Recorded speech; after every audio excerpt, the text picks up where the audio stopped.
Usually when I ask someone to read from their book, it is a book that's meant to be read. But in this case, we're going to be talking about a knitting series of books. And my guests are Christine LeGrow and Shirley Ann Scott. And we just finished a wonderful interview on the Facebook page.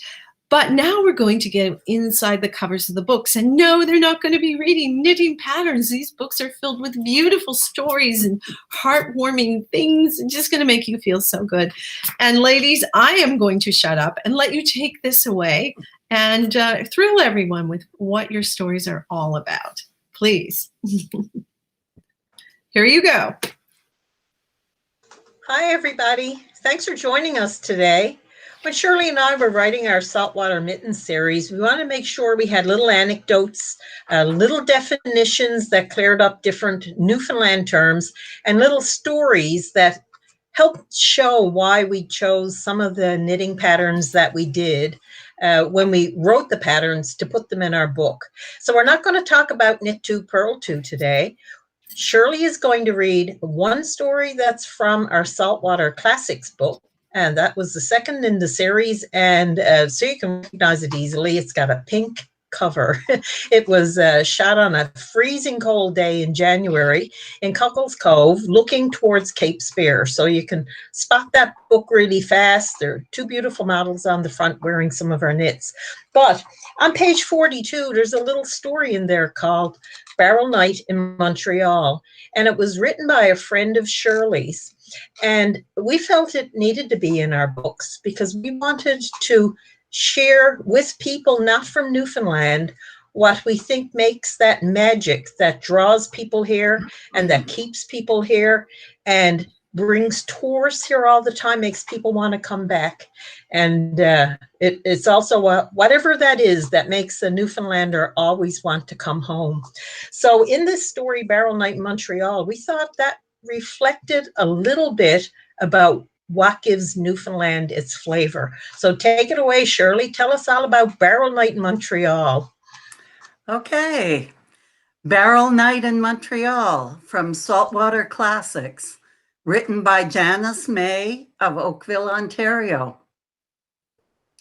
The children and grandchildren of Maud and Charlie Pye of Curling, Newfoundland, who were now living in Montreal, gathered almost every Saturday night for supper and a game of cards. But one night each fall was uniquely Barrel Night. After retrieving the large barrel from the port of Montreal, my uncles would maneuver it into the kitchen as we reverently gathered around. With a few grunts and pulls of the crowbar, the pungent salt cod, smoked capelin, and tommy cods would spring free. Small bottles of cherished bake apples, partridge berry jam, or even a set of embroidered pillowcases would appear under every few layers of fish. The grandchildren knew that carefully nestled among the fish would be small tissue paper packages reflecting our nanny's love, our new mittens. A snowflake pattern for the girls and a diamond pattern for the boys and men. Our school teachers often asked where we found such lovely mittens. Many colors and sizes came out of that barrel. Each mitt had an odd peak at the top where it was finished off. Our nanny never looked at her hands when she knit. In response to our pleas to teach us, she would only break out a huge smile and continually repeat, "Just look now, just look now," while her hands soared. Every single one of her 17 grandchildren wore her mittens. They never wore out, and they were passed from hand to hand and home to home, a constant reminder of her love and of our heritage. The end. Thanks, Shirley. That always makes me cry. You guys said it is a really sweet story. I know. I was trying to think. I wish I had tissues really here. Is sweet. You told me. Isn't it very lovely? And I will just say that she had checked with all her family members before she sent it to me to make sure that she was remembering accurately and that they had all felt the same way about it. And they were living in the United States, living all over the place, you know. So Wow. and Janice, That's the right. writer, is now my age. So, and she was one of the grandchildren spoken of. And even though we put that in Saltwater Classics, it also helped inspire mittens that were in the Saltwater Gifts book as well. And when Shirley had shared that story with me the first time, I really liked the part about the embroidered pillowcases, and that how most Newfoundlanders used to save their flour sacks and make pillowcases with them, and then they would embroider flowers and sunbonnet Sioux patterns on them, and then crochet a little crocheted edging in Coates and Clark's crochet cotton around the edges, and they gave them as wedding gifts, wedding shower gifts. Every bed in Newfoundland had a handmade quilt and embroidered pillowcases on it. So while we were writing book 2, it put in our minds some of the themes we would want in book 3, being embroidered pillowcases, quilts, and fancy mittens for little girls and diamond mittens for little boys. So if I could, one theme led to the other.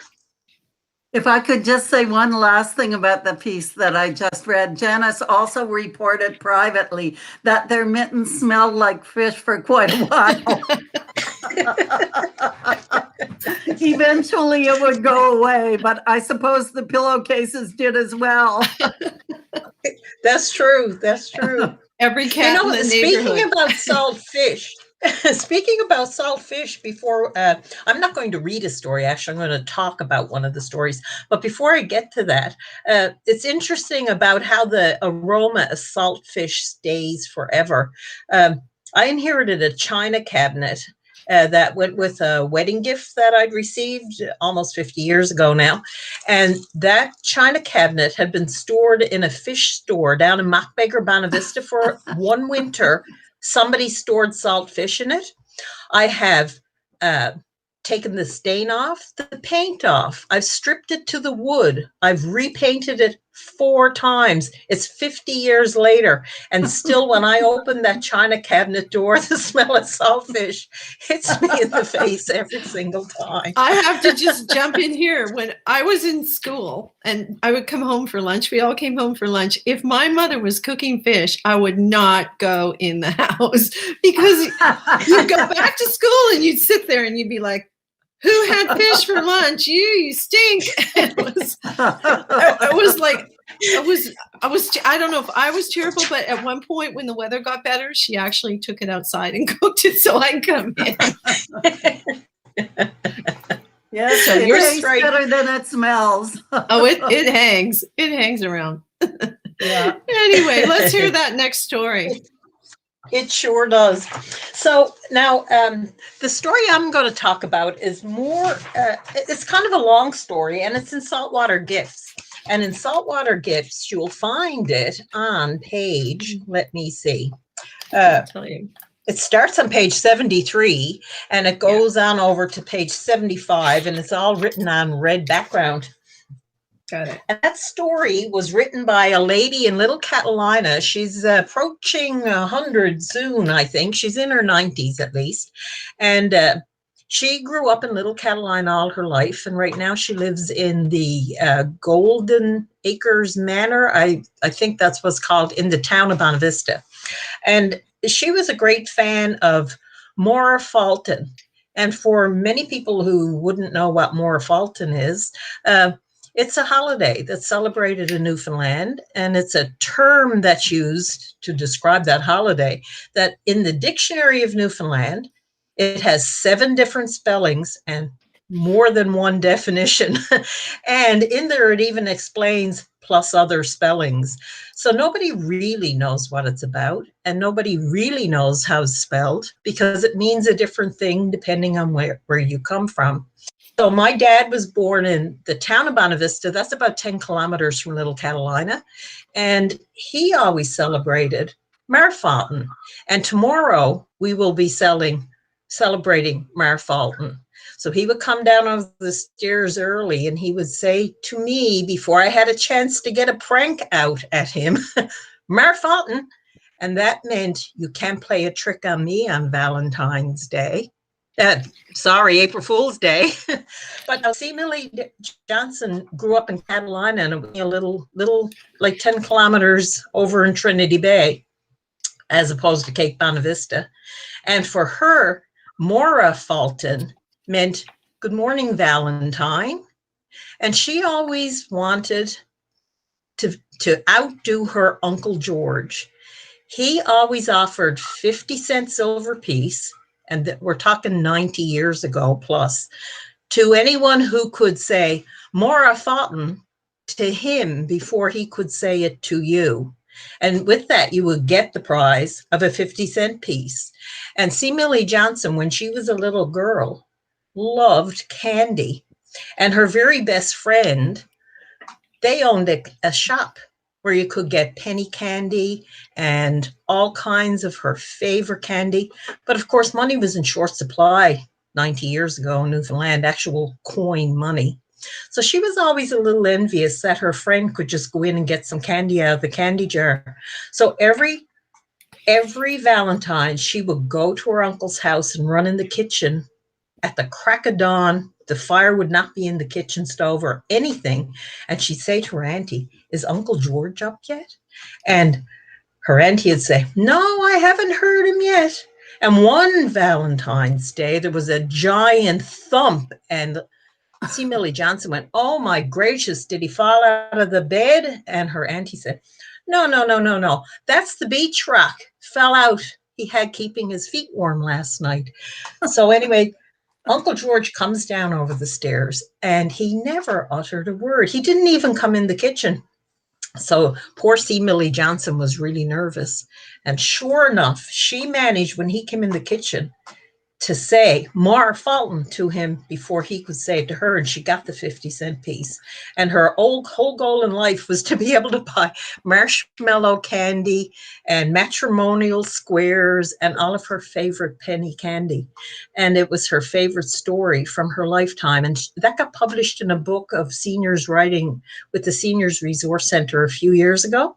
And we both thought that we should share the story of Mar Fulton and Mora Fulton in our Saltwater Gifts book, because our Saltwater Gifts book was all about commemoration and celebration and all the holidays we celebrate in Newfoundland or commemorate, right from the Memorial Day and Remembrance Day for our soldiers, right up to Tibbs Eve and Diamond Vamps. So I wanted to share a little bit about the story of Mora Fulton, but I really want you to go get the book and read it yourselves. Yeah. And you can borrow that book at any library and just go in, sit down, have a little read through all the little stories. All the books have stories in them. And Shirley, do you want to share anything else on the stories? Oh, I just wanted to say you haven't mentioned that you also designed a Mora Fulton mitten. Let's see. It's got to be. I did, and I did too. It's not just I did the story. There's a mitten to go with it. Yeah, it must be here. This the Valentine's version. I can get it up. Yeah, that's the Valentine's version, and that color is called Passion because it's scarlet and plum, and it's very like royal and regal colors. And we that one has a two-stitch. We do. There's a two-stitch thumb gusset outline on that, and I know I'm talking knitting now, and we're supposed to be talking stories, but that's the Valentine's version. But I put a little twist in it from my dad. I did the April Fool's version where the thumb gusset is purl stitches, so it throws everyone for a loop. It's like a little knitting joke. I was going to say. That one went over my head. There's two varieties of mittens for Mora Fulton. There's Mora Fulton to celebrate Valentine's, and then there's Mar Fulton to celebrate April Fool's Day, which is tomorrow. Oh my goodness. And yeah, it is tomorrow, and that's when we joined Confederation, isn't it? Something like that. If memory if memory serves me correctly, I think it was April Fool's Yes. Day. And growing up Yeah. back in Newfoundland, growing up here, April Fool's Day was a big thing. And I remember I would get up in the morning and I'd be thinking, oh, I've got to call somebody and do a joke. And this morning I called my aunt and I had this whole thing, but she just didn't click in and it didn't turn out at all very well. And I thought, I won't do that again next year. I don't think she knew it was me. And I never wanted her to know it was me after that experience. Yeah. But it's called the Feast of All Fools. Yeah. Well, I was a fool that morning, let me tell you. Oh, there. She only had till noon to get the joke done. Yeah, you only had till noon. Yeah, I had to get it done. But it's so interesting. I'm so glad that you did this because when I mentioned it, you were like, oh, but it's a knitting book. But I know it is not. And those stories that you shared really did bring a tear to my eyes and a lot of memories about being part of the culture here. And we lose it, I think, with each generation. My kids and then their kids may not even have a sense of it. But you mentioned in our interview that everyone always wants to come back. They always want to come. They describe this as home. And your books make us feel a bit like that. I think they do. Christine, thank our you. work here is done. I've covered it. I don't know about that. Oh, yeah. It's under the tree at Christmas time to make everyone feel good, along with a pair of mittens. So, well, that's true. Or a pair of vamps. For vamps, which would be socks, right? For anyone who doesn't know, including. Oh, that's a whole big story. You'll have to read up on that. It's not socks? Yes, you'll have to read the story of the great vamp debate. Oh, and which book is it in? This one? In Saltwater Classics. Yeah. Oh, there's a few stories in all the books. Maybe I'm wrong. That appeal to different people. It's in classics. It's in classics? Okay. We can't remember anymore. That's shocking. It's real shocking. The ghosts of Mockbeggar are in classics as well. Yeah. All right. And we talked about, because I said that sometimes I'm interviewing people and they say words and that I'm not familiar with, and I'm going like, okay, what did she say? What did she say? And then you've got the Newfoundland dictionary. Do you still have it there by your side? You had it there. I have. Oh, yes, I do. Right there. And one thing in all three of our books, Shirley and I reference the Newfoundland dictionary, so it defines the word for you right in the book, so you don't have to go get the dictionary and look it up. Yeah. So this is the book both of us used in all three books, but we took excerpts from it with the anecdotes, and that way the person reading, say, Saltwater Gifts, would go, what the heck does that word mean? But down in the corner, we've defined it, from the Dictionary of Newfoundland. Well, very helpful. Make their reading pleasure more enjoyable. Absolutely, because there are so many unique words. And last week I was talking with Nellie P. Strobridge, I think it is. And yes. Yeah, Nellie. And I mean, she's so familiar with words that many of us are not familiar with, and she's got a book called The Newfoundland Tongue, and that's a book that I really want to read as well, or at least just have it around because it's so much fun. So Catherine, I just wanted to ask, does this mean that we can now go into writers' festivals and do readings? I think so. I think your readings would be great. And you can knit while you do it. Okay, we're available. That's true. That's true. Okay, you've heard it first here, folks. If you want to book them, I'm their agent and you can come to me. Now, before we go, sometimes I like to throw a word out. So, Christine, pull a word out of that dictionary and throw it out to us, and we'll leave people with something to think about while they're hunting up your books. Can you pick one? Mozzie. There you go. They can go and figure out what a vamp really is. Okay. A vamp. A vamp. All right. Yeah. And it's not a woman. It's not a definition of a particular personality of a woman. It's not this, clothing. darling. No, darling. It's not. No, darling. It's not one of those really maids. It's really interesting to hear people say vamp now as though they knew what it was. Yeah. And it's Yeah, just that's because right. of the book. That's right. My All friend right. in Deep River, Ontario yesterday said, "Oh, I just finished a pair of vamps." And I thought that was pretty cool. That's cool. And it is in the Dictionary of Newfoundland English. Okay. Yes, several times with Several many times. conflicting accounts. All right, I gotta go look that one up. Okay, so folks, put your comments on the bottom. This is the question, and I'll put it in the notes. What's a vamp? Is that the way I should ask that? I don't know. Yes. Oh, I don't.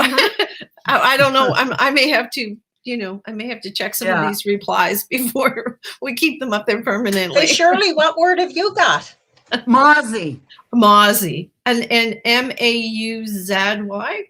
ZY, or sometimes MAWZY. So, it's a color, it's a kind of weather. And anyhow, look it up. Look it up. And sounds like Mozzie. It's just like moist and gauzy. Yeah.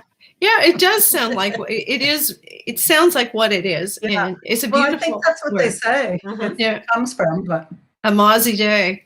All right. Yeah. Well, this is not a Mozzie day. It's beautiful sunshine, and we all deserve to button up now and get out there. I just want to thank you both so much again, Christine and Shirley.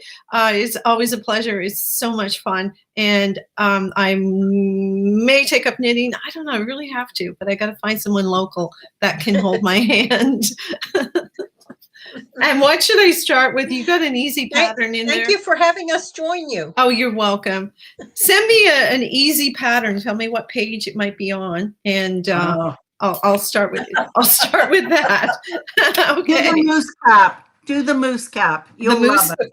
The moose cap. Okay. It's in the book that you still have to buy. Okay. Yeah, well, you're very clever. That's all I can say. You two can mark it. So when my book comes out, I'll be in touch. Okay. Have a great day. And again, thank you so much. Bye, everyone. And don't forget to check out the interview. Bye-bye. Bye, Shirley.